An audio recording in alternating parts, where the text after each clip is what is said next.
Caramel. Caramel.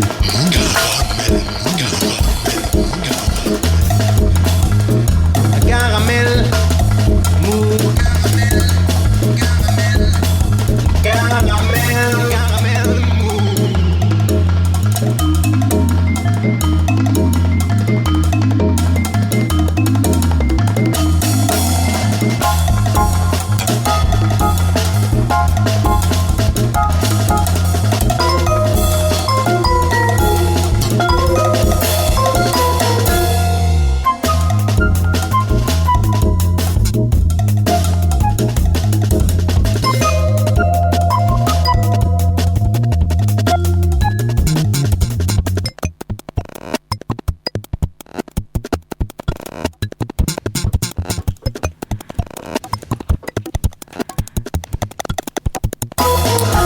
Ça n'est pas pour me vanter, mais je suis inquiet. Jean-Luc Moudenc pourrait-il être au bord du burn-out ? C'est du moins ce qui transparaît du récent article que Mediacité, journal en ligne d'investigation, vient de consacrer à notre bon maire.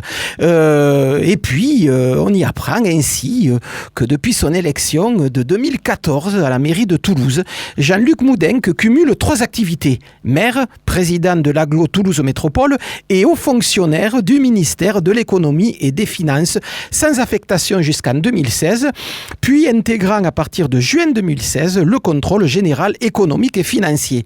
Mais comment fait-il ce surhomme, lui qui annonce tranquillement dans ce même article travailler environ 90 heures par semaine, donc rappelle-t-il environ 50 heures pour ses charges d'élu. Son secret est d'une simplicité finalement biblique. Il a, je cite, ces propos repris par Mediacité, la chance de n'avoir pas besoin de beaucoup de sommeil chaque nuit. Une vraie chance car dans le cas d'une semaine de 5 jours, 90 heures de travail par semaine, ça fait à peu près une charge de travail de 18 heures par jour, 15 heures dans le cas où son travail serait réparti sur 6 jours. On n'imagine pas qu'il soit obligé, lui le fervent catholique, de travailler le dimanche, jour du Seigneur. Alors vous comprendrez mon inquiétude entre ces activités locales et parisiennes, les temps de transport, les temps de repas. Jean-Luc Moudenc souffrirait bientôt de surmenage, que cela ne m'étonnerait pas. Mais il sait rassurer son public. Autre confidence glissée à l'équipe de Mediacité, il pratique, dit-il, le télétravail et cela bien avant la crise sanitaire. Ouf, nous voilà apaisés.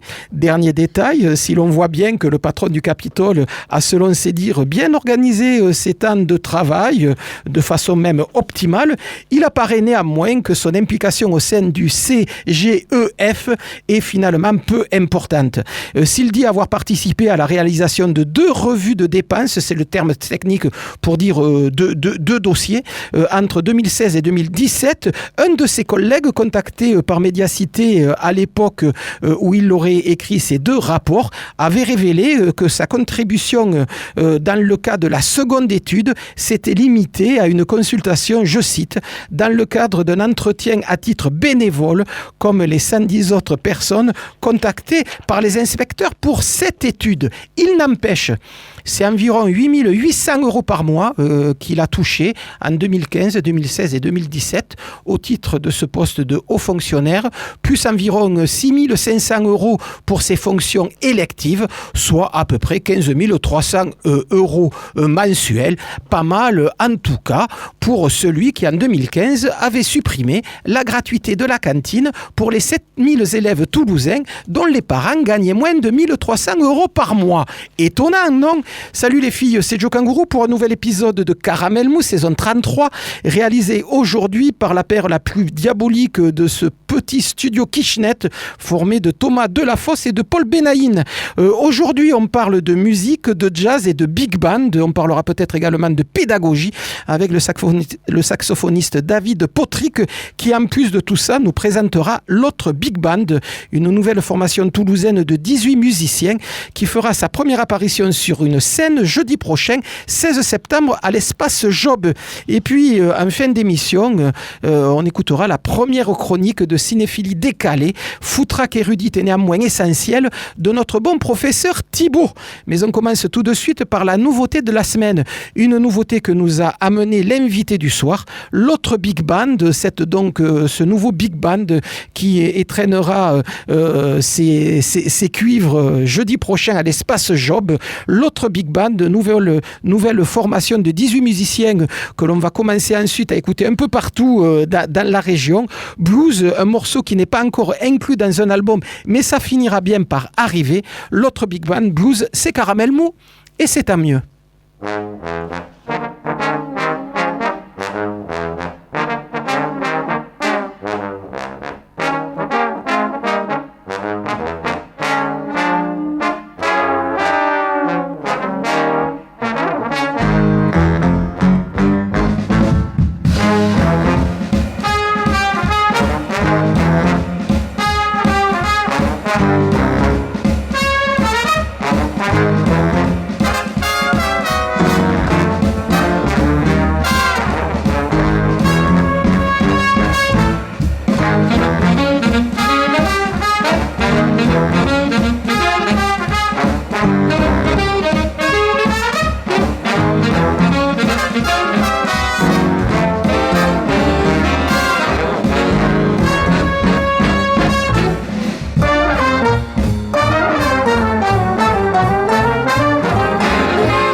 Qu'est-ce que c'est? Caramel mou. Et ça, qu'est-ce que c'est? Cette voix dont l'accent triomphant perce à travers le grésillement de la radio. C'est Joe Kangourou, pardon.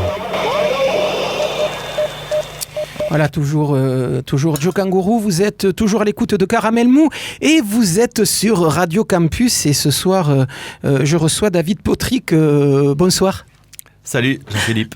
On vient d'écouter un morceau, Blue Stay, morceau d'un big band qui commence sa vie d'artiste, j'allais dire, puisque le premier concert sera donné jeudi prochain à partir de 18h30 à l'espace Job.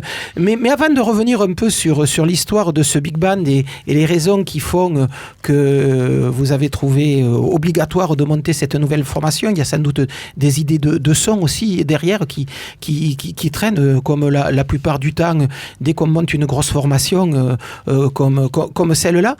Mais c'est vrai qu'en préparant un peu cette émission, je me suis dit que l'histoire des big bands à Toulouse, c'est quand même une drôle d'histoire. Il y en a une grosse dizaine ces 30 dernières années. Et quand je dis une grosse dizaine, je veux dire des big bands qui ont eu une carrière nationale, voire internationale. Ça commence avec le Big Band 31 au milieu des années 85. À la même époque, il y avait le Jazz Time de Richard Caléja qui était l'émanation de Musical, une des premières formations issues de l'école de musique musicale qui venait tout juste de se monter. Après, on a connu aussi l'Orphétéon ou la compagnie Messieurs Mesdames qui a été dirigée par Didier Labbé qui a longtemps animé la scène jazz toulousaine. Se sont succédés ensuite le Tuxedo Big Band qui s'est un peu construit sur les ruines du Big Band 31. Il y a eu le Big Band de Philippe Laudet, il y a le Big Band Brass, une autre formation toulousaine qui s'était montée à l'époque autour du répertoire d'un tromboniste canadien, Rod McConnell. Il y a des petits Big Band toulousains, style Initiative H ou le Headbangers. Il y a même un récent Big Band qui s'appelle le Bohemian Big Band Jazz 31. Celui-là, il vient d'apparaître il n'y a pas très longtemps. C'est vrai qu'il y a cette tradition du Big Band à Toulouse. Pourquoi ? D'abord, ça veut dire qu'il y a plein de musiciens à Toulouse pour pouvoir monter de telles formations. Exactement, parce qu'il y a quand même l'idée pour monter un big band d'avoir plein de cuivres sous la main. Après, moi je crois qu'il y a quand même ce truc du sud de la France. On aime jouer de la souflaire, quoi. Tu vois, il y a quand même ce truc des trompettes, des trombones. Il y a cet effet fanfare. Ouais, c'est ça. Et puis c'est ce que disait Philippe Léoger souvent quand il dirigeait le Big Band 31. Il disait ouais, finalement c'est la tradition de la musique gersoise, quoi. Je suis du Gers. Les bandas à condom, c'est ça. Enfin, tu vois, tous ces trucs-là, les fanfares du Pays Basque, tout ce qui est les grands orchestres d'harmonie qui accompagnent aussi les corridas ou les trucs avec les vachettes et tout ça, tu vois, dans les Landes. Il y a quand même tout ce truc-là où il y a quand même une foison de cuivre. De cuivre, ouais. Parce qu'il faut des cuivres, hein. Et à un moment donné, ils se sont tous retrouvés à Toulouse. Et donc, il y a eu quand même cette explosion du nombre de big bands. À un moment donné, quand même, sur les mêmes années, il y avait le Jazz Time, il y avait le Big Band 31, il y avait la compagnie Messieurs Mesdames, ouais. ce qui fait que ça mobilisait 80-90 personnes, ce qui est quand même pas rien dans une ville comme Toulouse. Il y a eu aussi, rappelle-toi, le Big Band d'Abdou Salim. Exact. Tu te rappelles, j'avais fait quelques dates quand j'étais étudiant avec ce Big Band. Et quelques années après, il y a eu aussi le Big Band Brass et en parallèle le Tuxedo, voilà, et Paul Chéron qui dirigeait le Tuxedo et Dominique Rieux et Tony Amoureux qui ont monté le Big Band Brass. Moi j'y suis toujours, on joue demain. Avec le Big Band Brass. On joue demain avec le Big Band Brass à Argelès. Et j'étais à la première date, le 7 décembre 1999. Voilà, donc, tu vois, ça commence à faire. Ça commence à faire, et donc sur une histoire un peu particulière, le brass band, cette histoire de récupérer des partitions. Je me souviens, Ferdinand Doumer, qui faisait aussi partie de ce big band, nous avait raconté que les musiciens s'étaient cotisés pour racheter les partoches, parce qu'il fallait d'abord racheter les partitions pour pouvoir lire et jouer cette musique. C'est ça, on avait trouvé par des sites, les premiers sites internet et puis aussi des éditeurs français et européens, anglais notamment, les partitions de Rod McConnell. Et grâce à Jazz 631, on avait réussi à le contacter. Il était venu nous faire une résidence et donc on a fait un concert à Audi Sud, c'était en 2000, peut-être en octobre 2000, avec Rob McConnell qui était venu du Canada et donc Et jouer du trombone. ouais, c'est ça, du trombone à piston. Ouais. Et peu de gens en fait jouaient trop sa musique un peu aux États-Unis, beaucoup au Canada puisqu'il est canadien. Il a eu je sais plus combien de Grammy Awards là-bas, enfin beaucoup. Et donc voilà, on avait récupéré sa musique, il était venu, on avait passé un super moment et on a continué à jouer son répertoire pas mal d'années. Après, évidemment, on en a joué d'autres. Dernièrement, on a joué Gordon Goodwin, un trompettiste tromboniste aussi australien. Voilà, enfin bon, tout un tas d'invités. Et c'est vrai que petit à petit, le big band devient finalement un orchestre aussi de répertoire. Oui, voilà. Mais de toute façon, après, on a tous grandi moi, je me rappelle, j'ai démarré dans le Big Band 32. Alors tu dis, bon, 32, c'est quoi? C'est le Gers? Ouais, c'est exactement ça, c'était à Auch. Il y avait Hakim Bournan à la basse, Jean-Loup Escal à la batterie, peut-être c'est des noms que... Oui, qui ont fait les beaux soirs du Mandala dans les années 90. Exactement. 80-90. Et en fait, on a joué, moi j'étais ado, je jouais dans ce Big Band, je faisais deuxième alto, et en fait, on avait joué en première partie de Count Basie sur la scène à Jazz in Marciac, tu vois. Donc il y a cette espèce de truc où on a tous démarré dans des big bands où on bossait la musique de Count Basie, parce que c'était quand même facilement accessible, on pouvait acheter des partitions et tout ça. Il y a quand même ce truc là de tout le monde peut pas relever. Les notes, il faut avoir les partitions, quoi. Il faut avoir les partitions quand même. Et donc on a tous bossé les vieux arrangements de Basie, enfin voilà, qui ont fait l'heure de gloire des big bands. C'est juste saupoudré dans les propos que vous venez de tenir, mais c'est vrai que non seulement le big band est un orchestre de répertoire, mais c'est aussi un outil pédagogique. C'est vrai que vous êtes en même temps musicien, vous êtes aussi prof à musical en particulier, vous avez aussi été prof au conservatoire. Ça reste un outil pédagogique. Je me souviens de Michel Itier qui avait monté un big band dans son école de musique à Castanet. Michel Itier qui était un contrebassiste lui aussi émérite de la scène jazz toulousaine des années 80-90. Contrebassiste, qu'est-ce que j'ai dit ? Et saxophoniste aussi. Et il avait monté un big band à Castanet. Bien sûr, et c'était aussi un truc éducatif où certains musiciens, par exemple Olivier Sabatier, qui joue dans l'Initiative H, il a démarré là-bas et tu vois, il y a quand même ce truc de... Ils ont démarré, ils ont traversé le côté éducatif du truc et puis après ils sont devenus professionnels et ça infuse sur plein d'orchestres, dont les big bands.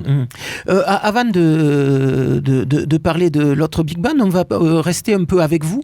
La musique, pour vous, ça commence comment ? Ça commence directement par le jazz, dont on a compris que vous étiez gersois. Ouais, voilà. Gimont, Aubiette... Voilà, Auch, ça démarre comme ça. Dans mon petit village, je démarre le sax. Mais le saxophone, mais en fait, c'est parce que j'ai pas le choix, quoi. C'est parce que toutes les trompettes ont été prises et il reste un sax au bout du... Et là, c'est dans la fanfare du village ? Ouais, voilà, alors pas vraiment c'est l'harmonie, quoi. C'est l'harmonie. Tu vois, c'est l'orchestre d'harmonie, quoi. On démarre là, et puis après, j'ai démarré en passant au collège à Auch. Là, j'ai rencontré un formateur. C'est souvent des rencontres de formateurs. Hein. Un gars un peu... atypique, original, qui est un gars qui jouait du sax, de la clarinette, de la flûte, tout bien, et qui était un super prof, qui m'a donné le goût. Puis après, il m'a orienté vers le conservatoire de Toulouse, et puis après, c'est parti, et les super enseignants du conservatoire de Toulouse en saxophone classique. Alors là, c'est un peu dur tu vois, c'est quand même... avec le jazz, monsieur, on peut faire du jazz ? Non, pas encore. D'abord, il faut lire la musique. Exactement. Et puis après, on bascule, on commence à faire du jazz. À 18 ans, on commence à acheter les premiers disques, les premiers relevés de Charlie Parker, on bosse ça, et puis après, je suis allé prendre des cours en musical avec Richard Kalécha, voilà, c'était mon prof de jazz, j'ai pris 2-3 ans, puis après, c'était aussi l'époque où ça jouait beaucoup, après j'ai basculé vers la salsa, le barrio latino, et tous ces trucs-là, mais... Voilà, fallait jouer, quoi. Ouais. Et c'est vrai que vous citez des noms et vous citez des lieux qui nous ramènent aux années 80, début des années 90, Barrio Latino. Si je me souviens bien, c'est le père de Big Flo et Oli qui tenait l'endroit. Fabien, bien sûr. Moi, on a joué 2 ans tous les week-ends avec Fabien à ma gauche sur scène, et c'était Dominique à la trompette, Rieux, le patron du brass band, du Big Band Brass. Et voilà, je l'ai vu l'autre jour, on a accompagné cet été Ben l'Oncle Sol avec le Big Band Brass, et Fabien est venu nous voir. Voilà. Et c'est vrai que vous le disiez, c'est une époque où il y avait beaucoup de lieux pour jouer, ce qui fait que la majorité des musiciens toulousains avaient de quoi monter une carrière rien qu'avec les lieux qui étaient en place à ce moment-là, ce qui est peut-être moins le cas maintenant. Il n'empêche que par rapport à d'autres villes françaises, cette scène toulousaine est assez pléthorique. On peut dire que les musiciens sont aussi fixés par des écoles, c'est-à-dire que certains sont profs à la fac, d'autres au conservatoire et d'autres à musical, et ça les tient financièrement. Bon, je sais pas, je crois que partir dans la pédagogie, c'est pas qu'une histoire d'argent, parce que je suis pas sûr que ce soit là qu'on gagne le plus d'argent, hein, pour tout te dire. Il y en a qui aiment bien faire que de la musique. Moi, j'ai des potes musiciens, ils veulent pas enseigner. J'ai des potes qui adorent enseigner. D'autres le font pendant un temps, puis s'arrêtent. Bon, moi, pour mon cas, j'étais, par exemple, que musicien pendant 20 ans. Je donnais quelques heures de cours à droite, à gauche, mais c'était vraiment à la marge. Depuis quelques années, je me suis tourné un peu plus vers la pédagogie, mais il y a quand même ce truc de la formation à Toulouse entre les conservatoires, aussi des départements aux alentours, parce que on vient à Toulouse pour apprendre le cran au-dessus, ouais. Mais il faut démarrer quelque part, quoi. Tu vois, et toutes ces villes, Castres, Montauban, Tarbes, Auch, tu vois, Marciac, Jazzine Marciac. Ouais. Moi, j'ai fait 7 ans d'intervention au collège de Jazzine Marciac pour les soufflants à l'époque du regretté Jean-Pierre Pérebel, qui nous a quittés, à qui on pense tous très fort, parce que ça a été aussi beaucoup, et 1000 Parisiens, ils sont tous passés par là, quoi. Oui, Carla Gaudret. Carla, exactement. Leila Martial, il y en a plein qui sont passés par là. Alors, souvent, le chemin, c'est les petites écoles de musique, les conservatoires aux alentours, ou alors après Jazzine Marciac, puis après, ils basculent plus tard à la fac, ouais. Tu vois, et donc on se croise entre la fac, musicologie, Mirail, jazz, qui est vraiment la seule qui fait du jazz en musicologie, tu vois, en cursus licence. Ouais, ouais. Donc c'est une chance aussi, c'est avec Claire Subiette, tous les formateurs qui sont là, maintenant. Oui, avec Thierry Christine Vaudresca. Exactement. Enfin voilà, il y a plein de super trucs. Évidemment, des gros pôles musique actuelle, jazz, comme musical, où évidemment tous les gars de Toulouse, Tonton Salut, Richard Caléja, sont passés par là. Aujourd'hui, on est pléthore à être passés par là. Et c'est vrai qu'il y a tout ce chemin éducatif, puis après, on se spécialise, et puis après, on passe des diplômes, et puis après, on devient professionnel. Et c'est là où il faut monter des orchestres. Ouais. Et donc, on en arrive à l'autre Big Band, mais juste avant de passer à l'autre Big Band, on va écouter un peu de musique, et vous nous en direz 2-3 mots après qu'on ait écouté ce morceau.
Voilà, toujours avec David Potrick. 2 mots sur ce qu'on vient d'écouter, David Potrick. Ouais, ça s'appelle Som Sax. Donc ça, c'est le nom du groupe. Ouais, c'est ça. Et c'est un quatuor de saxophone. Soprano, alto, ténor, baryton, basique. Rien d'autre. Pas de piano, pas de guitare, pas de basse. Pas de batterie. Pas de batterie. Et en fait, c'est vraiment un truc à la base c'est calqué sur les quatuors à cordes. Et donc le quatuor de saxophone, c'est un truc qu'on a appris quand nous on était à l'école ou au conservatoire. On reprenait des pièces écrites pour ça. Et en fait, l'idée c'était vraiment avec la bande de Gazier de prendre ce format-là, mais de faire du jazz avec. Donc dans la bande de Gazier en question, il y a votre frère Gaël Potrick. Qui fait l'alto sur le son qu'on a entendu, qui maintenant fait le baryton dans l'orchestre, dans Som Sax. Donc il y a aussi quelqu'un qu'on aime beaucoup dans Caramel Mou, David Odrechy. Aussi compagnon un de vos compagnons de jeu les plus anciens, je pense. Exactement, qui sur le son qu'on vient d'entendre était au ténor. Il a posé le ténor, il s'est mis au soprano maintenant. Soprano, et j'ai transporté un sax en venant ici. Je comprends pourquoi David a choisi le soprano. C'est nettement plus léger que les autres. Et puis le 4e. C'était David Kérou à l'époque, qui a joué dans le Tuxedo, qui a joué, qui est un peu spécialiste de la musique Dixie et tout ça, qui est un musicien de Caussade, qui a joué dans Mississippi Jazz Band, tous ces groupes-là. Il a eu aussi un big band. Il joue avec moi toujours dans le big band brass. Ça fait toujours 25 ans qu'on joue ensemble. Et maintenant, ça a switché. C'est mon frère Gaël qui fait le baryton. Moi je fais le ténor. Il y a un nouvel arrivant qui s'appelle Alexandre Galinier. Voilà. Et là, sur ce qu'on vient d'entendre, le solo de soprano, c'est Stéphane Guillaume. Super saxophoniste français qu'on avait invité pour le disque. Pour cet album-là, donc Box-Rue, ça s'appelle. Le morceau, c'était Box-Rue, donc un quartet toulousain, Som Sax, donc album du milieu des années 90, celui-là. Non, 2007. 2007. Oh là, et oui, effectivement, puis je me le suis noté. J'ai qu'à regarder mes notes, c'est écrit dessus. Donc voilà, 2007, Som Sax. On en arrive tranquillement à ce nouveau big band que vous allez présenter. Jeudi prochain à l'espace Job à partir de 18h30. Donc l'autre big band, 2-3 mots sur ce big band. Vous disiez qu'un big band, c'est une configuration très particulière et c'est essentiellement des cuivres. Alors il y a 4 trompettes, 4 trombones, 5 sax. Avec les sax passant alto, ténor, baryton et sur la musique plus moderne avec du soprano. Et après, il y a guitare, piano, basse, batterie. La différence, c'est que dans les big bands modernes, on peut varier sur le nombre de trompettes et le nombre de trombones. Et ça, par exemple, Initiative H, c'est 3 sax, 2 trompettes, 2 trombones.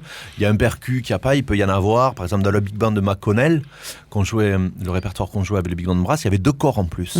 Voilà, on peut bouger un peu. Dans l'autre big band, le son qu'on a voulu, c'est rajouter un vibra. Voilà.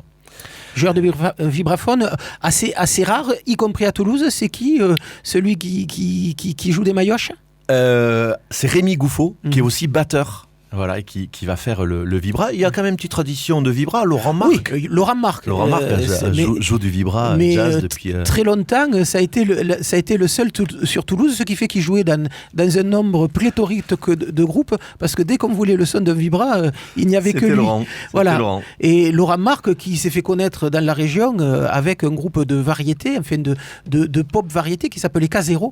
Et là, il jouait des percussions en même temps qu'il jouait du vibraphone. Donc, quelle était l'idée du son pour ce big band? Alors, en fait, au début, c'était pas l'idée d'un son. C'était vraiment l'idée... Bon, on a tous vu que pendant 1 an et demi, ça a été un peu compliqué. Il paraît, ouais. La situation et des gens en général, mais encore plus des musiciens en particulier. Donc, on a quand même en cachette fait des petites sessions avec des masques, mais... Pour jouer du sax, jouer avec un masque, ça doit être simple. Ouais, bon, bref, des fois je l'enlevais. Et en fait, on a sessionné dans un local avec des jeunes musiciens, dont un batteur qui s'appelle Malo Évrard et un pianiste qui s'appelle Étienne Manchon. Et au détour de pauses entre 2 sessions de jeux de répertoire, voilà, plutôt en petite formation...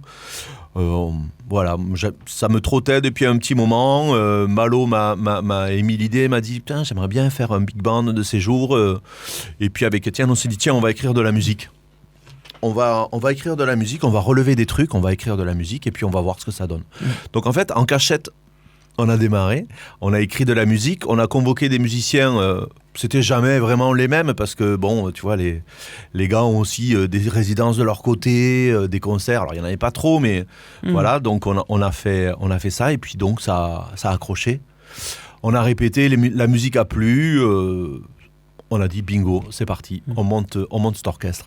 Et donc, depuis le déconfinement, il y a eu des répétitions nettement plus cadrées, nettement plus officielles. Oui. Et donc, vous êtes tous retrouvés. Il y a deux choses qui paraissent quand on voit le listing des musiciens. D'abord, c'est beaucoup de musiciens très jeunes, c'est la nouvelle génération. Je te remercie. Voilà, ouais, mais les mentors, c'est pas mal aussi. Dans moi. Voilà, donc beaucoup de musiciens jeunes. Ouais. Donc ça, c'était le postulat de départ, intégrer aussi la nouvelle génération. Oui, en fait, c'était surtout pas se dire on s'en fout de l'âge. Tu vois, qui est là, qui veut venir jouer. Tu vois, donc il peut y avoir Florent Hortal à la guitare qui a plus 20 ans, ou moi au sax, ou Olivier Lachurie au trombone qui s'occupe d'un groupe que peut-être que tu connais, s'appelle les Swing Bones. Bon bref, c'était et puis au milieu évidemment, bon, il fallait des gens qui habitent pas trop loin, qui viennent discrètement en métro avec une housse de sax ou machin, et voilà. Et bon, ça s'est fait parce qu'évidemment les deux compères avec qui j'ai monté ce big band, eux, c'est plutôt la génération des 25-30 ans, et puis moi c'est plutôt la génération des 35-45 plus affinité. Et l'autre remarque, c'est il n'y a pas de filles. Pourtant, quand même, des filles dans la musique, il y en a. Enfin, j'en ai pas vu sur la photo toujours, ni sur la liste. Tout le monde doute de notre féminité. Et ça, c'est quand même dommage. Ça, c'est un peu facile comme réponse. Et ensuite, au départ, Carla a été invitée, elle est venue sessionner. Après, bon, elle avait plein de choses à faire au déconfinement, donc voilà, notamment la sortie de ses albums. Avec Host. Ouais, avec Host, et puis Marciac et tout ça. Donc, elle a décliné. Il y a eu des sessions de répète où on a invité une trompettiste tarnaise qui s'appelle Cécile Vidal, qui joue dans des trucs. Ouais, voilà. Après, c'est sûr que, pour tout te dire, des grands spécialistes du trombone basse filles, il n'y en a pas. Il y en a pas. Enfin, moi, j'en connais pas. D'accord. J'en connais pas. Voilà. Donc, facile. Ce qu'on a compris dans ce que vous venez de dire, c'est que le répertoire de ce groupe-là, c'est un répertoire de composition. Ouais. Alors au début, pour trouver le son et pour jouer, Alex Galinier, par exemple, a relevé du Kenny Wheeler. Moi, j'avais relevé aussi des trucs plus modernes. Mais assez rapidement, on a voulu vraiment écrire la musique avec des références, tu vois, aux orchestres qu'on aime. Au début, on s'est dit, Mingus Big Band, Devoland Big Band, mais aussi le son de Bob Minzer, le côté un peu frais de la côte Los Angeles par là-bas, mais aussi des références avec Gordon Goodwin, toujours cette même côte, mais un côté aussi un peu trash, un peu plus dur, avec le son de Kenny Wheeler, tu vois, ce truc un peu anglais, canadien, avec des belles harmos. Voilà, avec tout ça, on a écrit de la musique et c'est parti. Le premier morceau qu'on a écouté en début d'émission, un blues, grand classique quand même du jazz. Le jazz est quand même issu du blues. Et c'est vrai que tous les grands musiciens de jazz ont fait du blues. Miles Davis le premier. C'est dans la lignée de cette musique-là que vous voulez inscrire le répertoire de cet autre big band ? Aujourd'hui, les musiciens, ils vont écouter... les big bands de Basie des années 50, le Tad Jones Lewis des années 70, mais aussi McConnell des années 90, Bob Minzer, tu vois. Et donc, en fait, il n'y a pas de barrière, quoi. Donc, je peux très bien écrire une semaine blues, et puis la semaine d'après, un truc plus, avec des consonances plus Kenny Wheeler, plus, tu vois, enfin, voilà, donc, ce son-là. Un big band, 18 musiciens, c'est une entreprise qui ne va pas pouvoir jouer longtemps, souvent. Aïe, c'est vrai, t'as raison. Là, je sais pas où on va, mais... Non, c'est vrai que c'est quand même la dure réalité de la vie des musiciens actuellement, parce que les jeunes musiciens ou les moins jeunes qui font partie de cette formation jouent par ailleurs dans d'autres groupes, et c'est vrai que vous allez peut-être pas avoir beaucoup d'occasions pour pouvoir vous réunir. Alors, il y a d'abord les occasions pour pouvoir jouer, se réunir... On a un joli petit listing de trompettes, de trombones. Et il y a peut-être sur les 5 ou 6 répétitions interdites qu'on a faites, il y a eu peut-être 10 trompettistes différents qui sont venus, tu vois. Donc là, et puis même, on a fait une petite séance studio cet été où on a filmé, enregistré, histoire d'avoir un peu de support chouette à présenter. C'était d'autres musiciens. Il y a des musiciens qui sont sur la vidéo, qui seront au concert, et inversement, tu vois, le truc de base, le postulat de base, c'est Malo, Évrard à la batterie, Étienne au clavier et moi au sax. Et puis après, voilà. Après, les gens qui voudront venir jouer ce jour-là. Mais c'est vrai que tu as un peu raison dans le sens où aujourd'hui, les orchestres ont plutôt tendance à se rapetisser pour avoir un cachet, avoir un salaire, pour pouvoir manger. Ouais. Mais c'est pas parce que les orchestres se rapetissent que on n'a pas le droit d'écrire de la musique pour voir plus grand. Ouais. Après, on verra si on gagne des sous avec. Je suis pas bien sûr, mais c'est pas ça l'idée. Si on peut graver un jour un disque, avoir 2-3 subventions, faire une résidence à droite à gauche, c'est ça l'idée. Bon, voilà. Et puis chacun d'entre eux va bosser dans d'autres groupes à côté, et puis ça fait partie du jeu. Bon, ben voilà, l'autre Big Band, nouvelle formation de 18 musiciens toulousaines. Je rappelle, leur premier concert, ça sera jeudi prochain à 18h30 à l'Espace Job. Je vous rappelle que l'Espace Job, c'est toujours au bout de la route de Briagnac. L'Espace Job qui, d'ailleurs, va bientôt fêter ses 10 ans d'existence. Il y aura des expos, il y aura des concerts. Enfin, on vous en parlera à ce moment-là. Je pense qu'il y aura quelques membres de la CGT du papier qui viendront nous rappeler un peu comment est né l'Espace Job et quelle a été leur lutte au moment de la dissolution de l'usine à papier. Mais enfin, c'est vrai qu'en octobre, on fêtera les 10 ans de l'Espace Job, dont l'Espace Job qui accueille le premier concert de l'autre Big Band jeudi prochain, 16 septembre. Notez bien 16 septembre, c'est un moment très important pour la saison toulousaine cette année. Je crois que ce soir-là, il y a une dizaine de concerts ou de spectacles partout en ville. On ne sait pas où donner de la tête. Enfin, vous avez cette proposition-là, 18h30, Espace Job, l'autre Big Band. Oui, David? Ouais, alors par contre, à 18h30, il n'y a que nous. Eh ben oui. Après, à 21h, vous pouvez choisir où vous allez. Voilà. Mais c'est vrai que 18h30, c'est peut-être une bonne idée parce que vous êtes les rares à jouer à cette heure-là. On écoute tout de suite un deuxième morceau de cette autre Big Band. Merci beaucoup, David, d'être venu nous en parler. Joy.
et le tombeau véritable du vrai Napoléon, je t'y conduirai. Napoléon mon cul m'intéresse pas du tout ce pamphlet avec son chapeau à la con. Et qu'est-ce qui t'intéresse alors?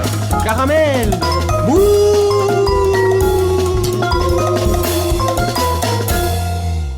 Jingle spécial dédicace à Napoléon dont on fête cette année le bicentenaire de la mort.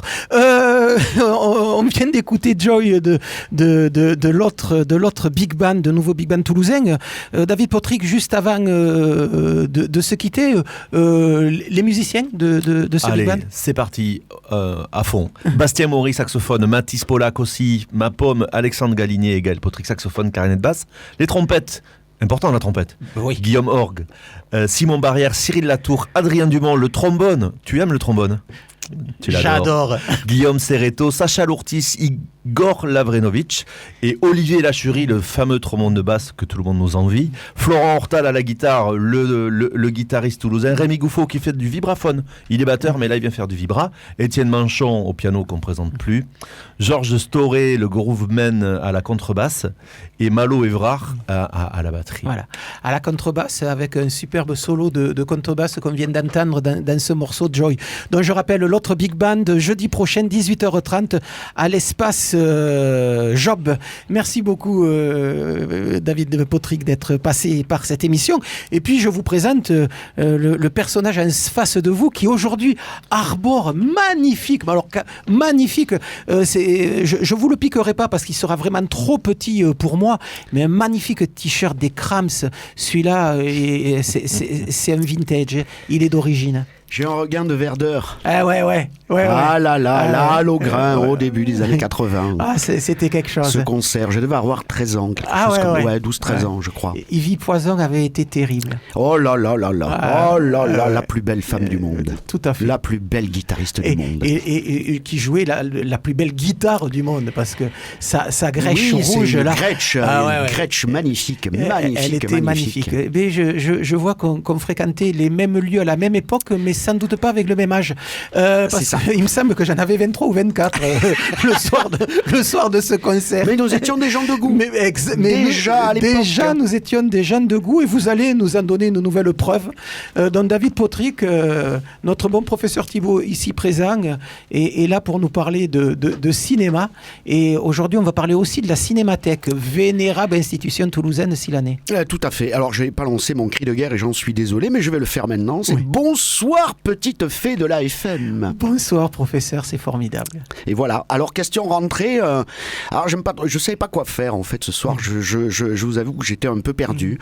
J'étais parti pour des films avec des animaux qui parlent, et puis ça n'a pas fonctionné. Alors, je me suis dit, je vais peut-être faire une sélection de films d'horreur bien dégueux, bien trash et tout. Et puis, j'étais pas content. Enfin, voilà. Bon, bref, c'est une rentrée. Voilà. On n'est jamais content de rien. On essaye de prendre des bonnes décisions, mais ça marche pas trop parce que c'est la rentrée, parce que les bonnes décisions se prennent à Noël, enfin les bonnes résolutions. Donc, alors j'ai décidé finalement de prêcher pour ma paroisse. Donc j'ai décidé de prêcher pour la Cinémathèque de Toulouse, comme vous l'avez rappelé, cette vénérable institution, n'est-ce pas, qui dispense de la culture, de la culture cinématographique. Voilà, et le cinéma, c'est formidable. Voilà. Et sur pellicule, il faut toujours le rappeler. Alors, pas toujours maintenant, vous savez, c'est les DCP, mais on projette toujours du 35 quand même. Et puis il faut bien dire qu'on a été mis plus bas que terre ces derniers temps, donc par les décisions gouvernementales, parce que c'était pas très rigolo d'essuyer les plâtres avec ce fameux pass sanitaire, etc. Bon, bref, on va dire que ça fait partie du monde ancien et qu'on oubliera tout ça très vite. Alors la Cinémathèque, après ces agapes estivales qui ont vu devant peu de personnes des films être projetés dans la cour sous les étoiles à l'ombre des platanes. Maintenant la saison est quasiment finie, elle est même finie. Nous sommes mi-septembre, c'est terminé. Qu'est-ce qu'on voit à la Cinémathèque en ce moment? Et alors on entame la nouvelle saison. Eh bien oui. Et alors avec nous on a une sorte de principe de rentrée, de leitmotiv, si je peux dire, c'est qu'on aime bien faire des révisions. On aime bien faire des révisions. Donc en fait, si vous voulez, on ouvre avec un cycle qui s'appelle les films qu'il faut avoir vus. Ouais. Alors qui est une sélection, bien sûr, vous l'aurez compris, complètement subjective, des films qu'il faut avoir vus. Mais en tout cas, on va dire que c'est des jalons. C'est des films qui ont marqué l'histoire du cinéma, même si tous d'ailleurs ne sont pas bons. L'intérêt, c'est que c'est des dates comme ça. On aime bien. Voilà, on se dit tiens, ce serait bien. Je sais pas. Par exemple, d'aller revoir Massacre à la tronçonneuse de Tobe Hooper.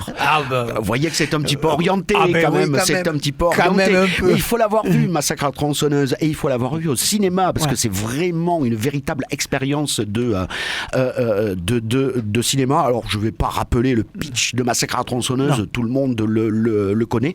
Mais en tout cas, c'est un film complètement génial de Tobe Hooper et surtout complètement barré, donc qui a été réalisé au début des années 70 par des jeunes qui étaient perdus dans un coin paumé du Texas avec de la viande tout autour d'eux. Cette viande pourrissait, ça sentait mauvais sur le plateau. Ils fumaient des pétards, prenaient d'autres substances encore plus illicites, etc. Bref, ces gens sont devenus fous, mais ont quand même réussi à réaliser ce film qui pour moi est complètement incroyable. Alors on a souvent l'habitude de dire et tout que c'est un film qui porte qui porte sur les épaules la guerre du Vietnam, ce qui peut-être est vrai, mais en tout cas moi je pense que c'est un film qui est lié aux horreurs de la viande. Je sais pas trop comment expliquer ça.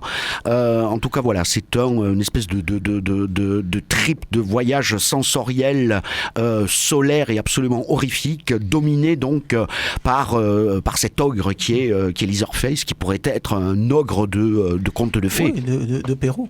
Oui, complètement, donc armé de sa tronçonneuse et donc avec sa danse folle comme ça, parce qu'il danse véritablement avec sa tronçonneuse là sur les routes du Texas. Donc ça, il faut absolument aller le voir. Donc ça, on le voit quand celui-là ? Ça, on le voit dans la petite quinzaine là qui va suivre. Je n'ai pas les dates sous les yeux. Et on rappelle que www.lacinémathèque.com. Voilà, vous allez sur le site, il y a le programme complet. On édite encore un programme papier. C'est bien. D'ailleurs, c'est moi qui l'écris. Voilà, papier recyclé, bravo. Papier recyclé, non, même pas recyclé, mais il est bien. Moi, il me plaît beaucoup. C'est du papier glacé, très joli. On peut même tourner les pages. Il y a des lettres qui forment des mots, donc c'est assez agréable. Ah ouais. Oui. À l'ancienne. Ouais, à l'ancienne. Alors, allez, autre date. Autre repère. Autre repère. Les 7 samouraïs. Voilà, je vais changer de crèmerie. Noir et blanc. Voilà, d'Akira Kurosawa. Voilà, alors là, qui pour le coup est un poids lourd de l'histoire du cinéma, mais un bon poids lourd, et qui finalement est assez véloce, et qui donc va raconter l'histoire de ces 7 samouraïs, ces 7 énergumènes quand même, parce que c'est un film, d'ailleurs c'est assez bizarre, ça commence, c'est presque une comédie, et on vire après petit à petit dans le drame, et le film d'action flamboyant, et le film épique, et le film épique, etc. Et donc c'est ces 7 samouraïs donc qui vont défendre un village de paysans, donc qui a beaucoup de mailles à partir, donc avec des bandits qui viennent piller leur récolte régulièrement. Oui. Alors évidemment, John Sturges se souviendra du film pour ses 7 mercenaires, mais un certain Sergio Leone aussi en prendra beaucoup de leçons pour ses futurs westerns. Qu'est-ce que je peux dire après ? On change de crèmerie encore une fois. Je vais pas parler de La mort aux trousses d'Hitchcock parce que tout le monde le connaît. Surtout célèbre pour sa fabrique de popcorn dans les champs de maïs. Alors je vais changer de crèmerie. Allez, Showgirls de Paul Verhoeven. On a complètement. On a beaucoup dénigré ce film à sa sortie et pourtant c'est magnifique. Alors là, ne m'en parlez pas parce que moi-même je suis passé à côté. Donc en 95 quand Showgirls est sorti. Et c'est vrai que j'avais compris Starship Troopers, mais Showgirls c'est un film que je n'ai pas compris à l'instant T. Et il a fallu alors je dis pas de longs mois ni de longues années, mais on va dire une poignée de jours, enfin quelques semaines en fait, pour que je repique. C'est sur l'insistance en fait d'un ami à moi qui m'a dit mais si reviens le voir, en fait t'as pas compris le film, etc. Et qui est vraiment un film génial, donc qui se passe à Las Vegas, le Las Vegas des années 90, le Las Vegas des shows ridicules, le Las Vegas des boîtes de striptease complètement minables. Et c'est donc une plongée, et finalement en s'intéressant à Las Vegas, c'est Verhoeven qui donne une vision des États-Unis à l'instant T.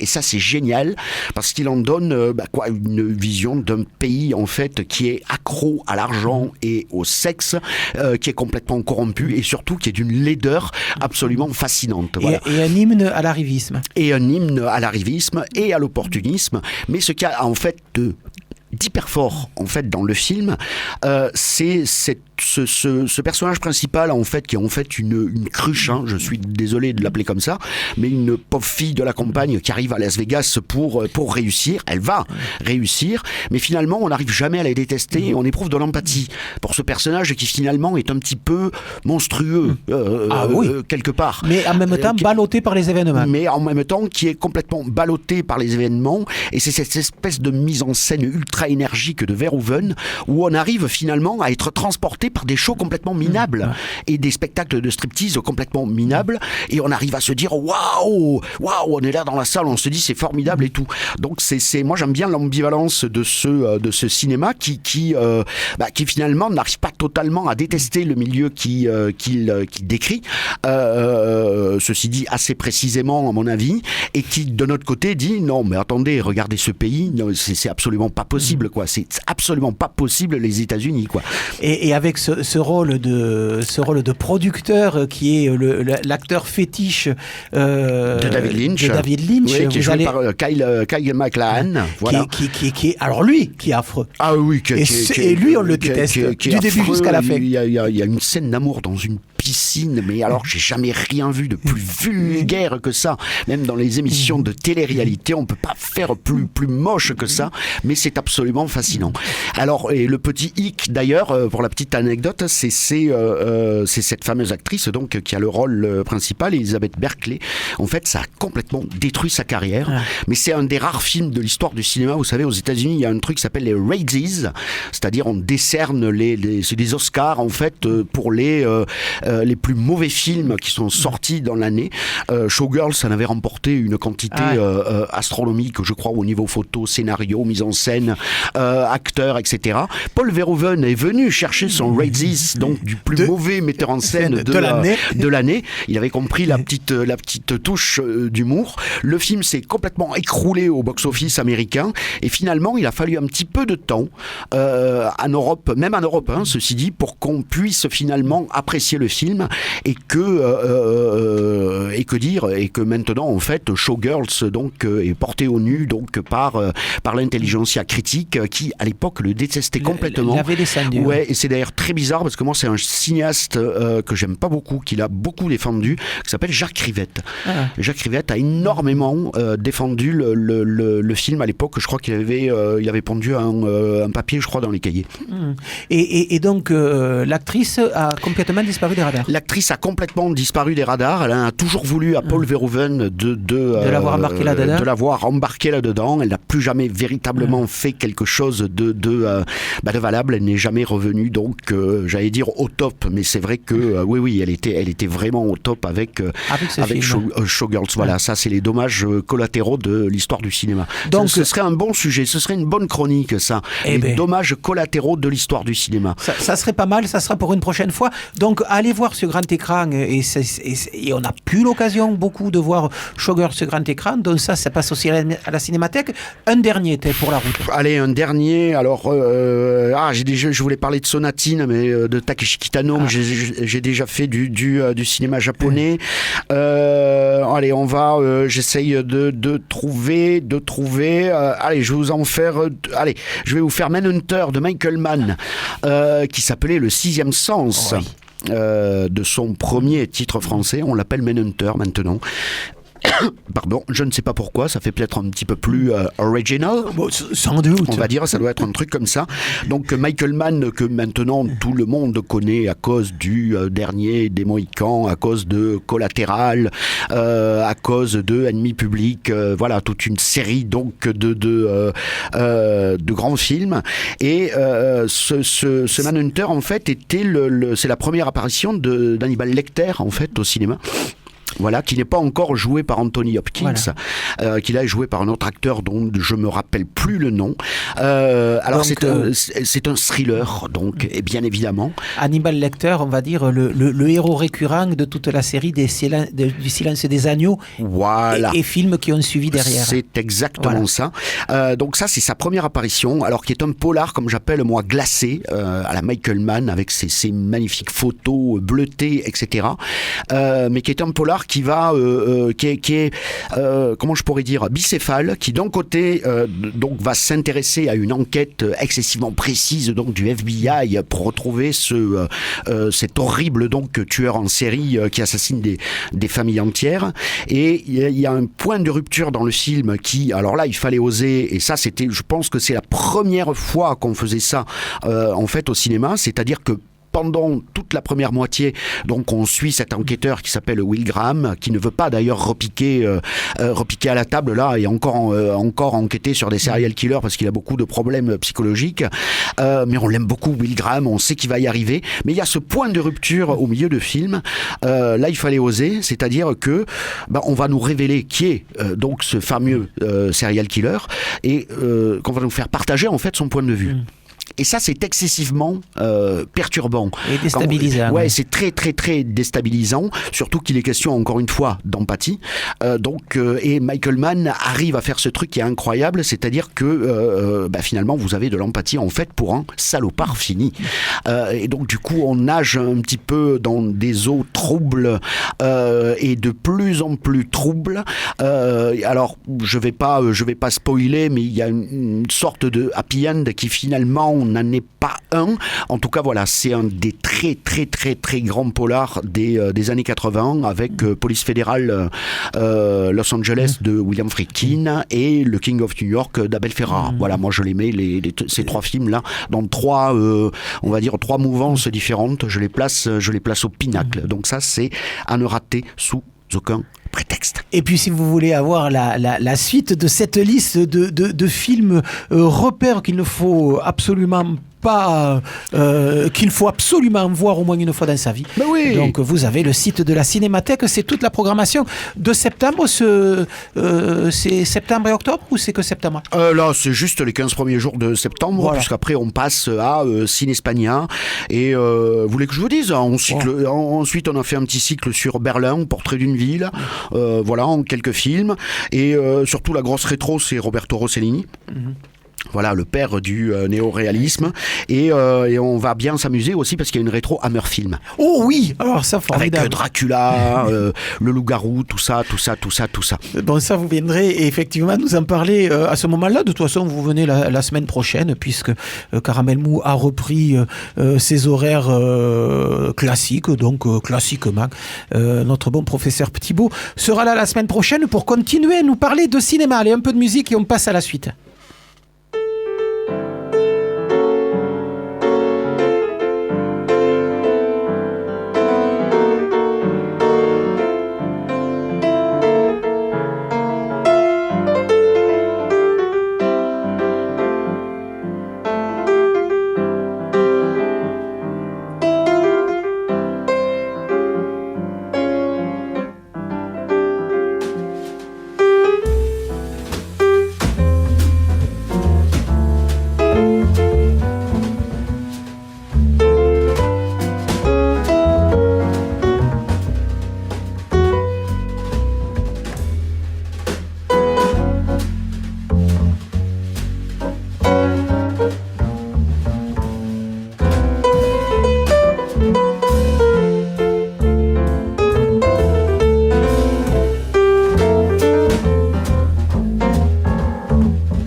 On est en train d'écouter le Fluffy Fox Trio, un trio apparu assez récemment sur tous les écrans de France et de Navarre.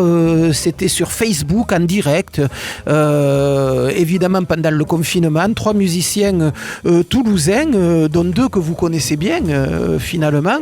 Étienne Manchon, qui est le pianiste de l'autre big band, mais aussi Malo, le batteur de l'autre big band. Et le contrebassiste.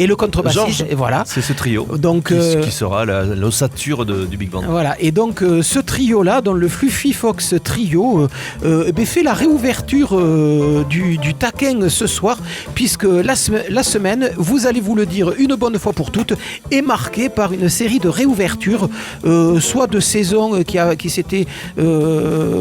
s'était terminée en Odo-Boudin en mai-juin dernier, soit carrément de réouverture, puisque par exemple le Taquin n'avait pas réouvert ses portes depuis le début du premier confinement, c'est-à-dire en mars 2020. Donc ça fait 1 an et demi que le Taquin était fermé. Ils réouvrent leurs portes pour des concerts ce soir. C'est le Fluffy Fox Trio qui s'y colle donc pour la soirée de ce soir, avec dans ce trio Georges Storé à la contrebasse, Malo Evrard à la batterie, Étienne Manchon au piano, et puis ça dure pendant tout le week-end. Concert gratuit pour fêter l'événement à partir de 21h. Et puis dans la semaine qui arrive, le 16 septembre, le jeudi 16 septembre, il y aura la présentation à 19h au Théâtre du Pavé de la saison 2021-2022 d'un pavé dans le jazz, où après le discours de rigueur et les tapas obligatoires, un concert en solo de Mr Bishop sera donné. Mr Bishop, soit Andy Lévesque, un homme orchestre, sax en bouche et percu au pied, dans la cour s'il fait beau, dans la salle si le temps menace. Concert également gratuit pour cette présentation de la saison 21-22 d'un pavé dans le jazz. Du côté de la Grainerie, ce lieu dédié aux arts du cirque à Balma-Gramont, ça se passera toujours le 16 septembre, réouverture et début de saison de l'endroit également à 19h, avec la présentation de l'année, qui sera suivie par une balade funambulesque donnée par la compagnie Grand Raymond, un spectacle déambulatoire joué par 6 funambules, 2 musiciens et 8 enfants du coin autour de cette question lancinante: c'est quoi être tranquille? Là aussi, spectacle gratuit sur réservation avec passe sanitaire obligatoire. C'est la Grainerie à Balma-Gramont avec la compagnie Grand Raymond. C'est une compagnie de funambules. La Cave Poésie lance sa saison 21-22 le week-end prochain également, avec son traditionnel salon littéraire des éditions indépendantes, samedi 18 et dimanche 19 septembre à partir de 11h, avec 40 éditeurs et éditrices de la région, des ateliers d'écriture, des performances, des lectures. Ça va donc bouger du côté de la rue du Thor à la Cave Po. Là aussi, c'est gratuit. Ce soir au Bijou, double plateau de rentrée avec Rap Shack, une chanteuse fortement influencée par le jazz, suivie de Alinka. Là, son univers est plutôt basé sur le folk. Double concert à partir de 21h, et à suivre le 15 septembre les Acides, le 16 et le 17 le duo Lunacello. Toujours le 16 septembre, ouverture du festival de photos Manifesto, avec ses expos installés dans des containers place Saint-Pierre. Les containers, eux, seront inaugurés et ouverts le lendemain, le samedi 17 septembre.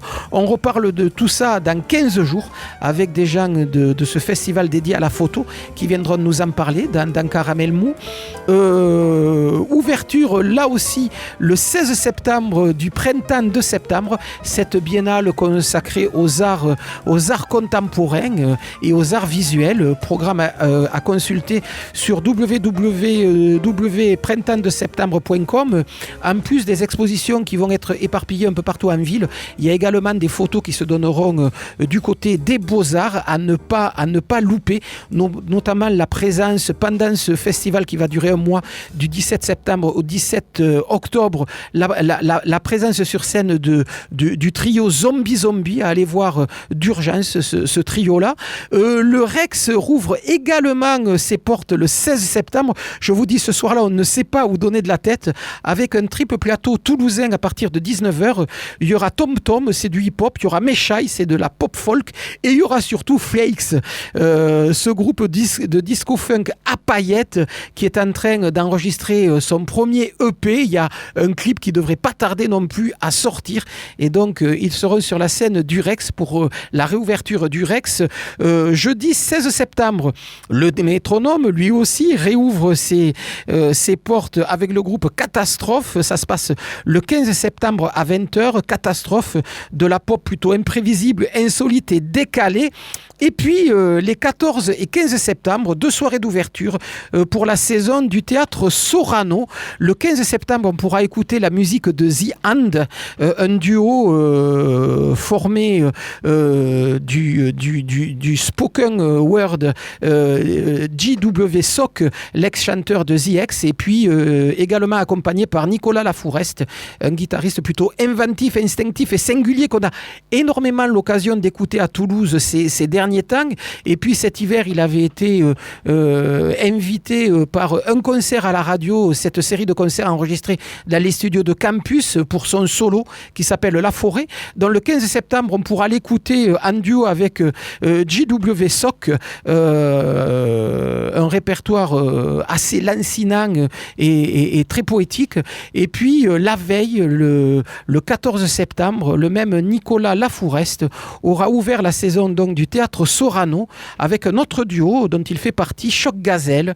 Là, il accompagne la voix cristalline de Lila Freys et c'est une musique absolument formidable. Ils nous ont fait passer leur album enregistré au début du confinement, donc il y a 1 an et demi, album qui n'est jamais sorti. On ne sait pas s'il sortira un jour. En tout cas, nous, on l'a dans nos archives et on va écouter tout de suite ce Choc Gazelle, donc le 14 septembre au théâtre Sorano à partir de 21h. Choc Gazelle tout de suite dans Caramel Mou. A la punta del giun Viros già di Monca A la punta del giun Viros già di Monca Ciarose me demandi se nostra muesa debu Ciarose me demandi se nostra muesa debu Dins un cambro picciu ma se ti sultai din Luca me demandi se te subenes tutto l'accustumos cabian pizzucan per una memoria caído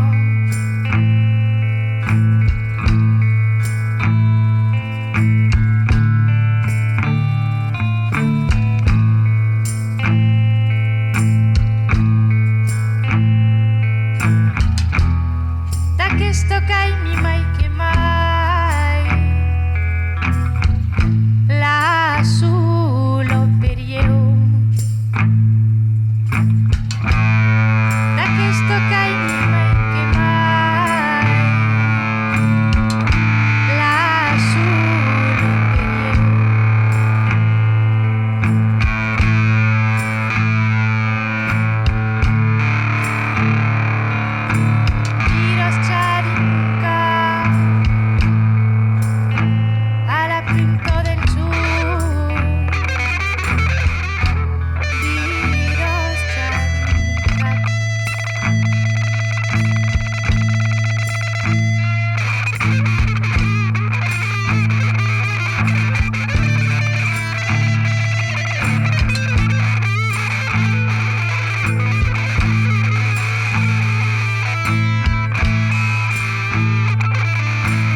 croyez qu'en radio, ça va marcher, ça? Je crois à ce qui est dans le vent. Et vous n'avez pas du tout l'esprit station. Oui, c'est bien d'être un auteur branché, destroy, mais il y a des limites. Caramel. Mais évidemment que Choc Gazelle, ça va marcher. En tout cas, précipitez-vous pour aller les écouter. Ça se passera le 14 septembre pour l'inauguration de la saison 2021-2022 du Théâtre Sorano. Début du concert à 21h. Si vous voulez avoir des informations sur la présentation et sur la programmation de cette année au Sorano, ça se passe à 19h. Il y a de quoi manger, comme d'habitude, dans le hall. Enfin, une soirée absolument délicieuse. Et je pense qu'avec mon collègue Jean-Pierre Lérac, nous y serons. Allez, la liste évidemment est non exhaustive de tous les lieux qui réouvrent. On continuera cette liste la semaine prochaine. Il y a le Rex qui va réouvrir, il y a le Théâtre du Grand Rond qui s'apprête à relancer ses apéros-concerts. Enfin, il y a encore de quoi faire pour les semaines à venir. Voilà, Caramel Mou, c'est quasiment terminé. Je vous rappelle que l'émission peut être réécoutable sur le site de Campus, de Caramel Mou Campus FM ou de Caramel Mou 94 MHz sur Facebook ou sur YouTube. On se retrouve la semaine prochaine. Et bien la semaine prochaine, on parlera d'un festival, Passe ton bac d'abord, qui arrive début octobre. Et on parlera aussi de la relance de Détour de Chant, puisque Détour de Chant, qui n'a pas pu avoir lieu l'année dernière, a relancé sa programmation de 2021 maintenant. Et on en parlera avec le groupe Belfour qui jouera le lendemain, le samedi 18 septembre, à la médiathèque Cabanis. D'ici là, portez-vous bien. À la semaine prochaine.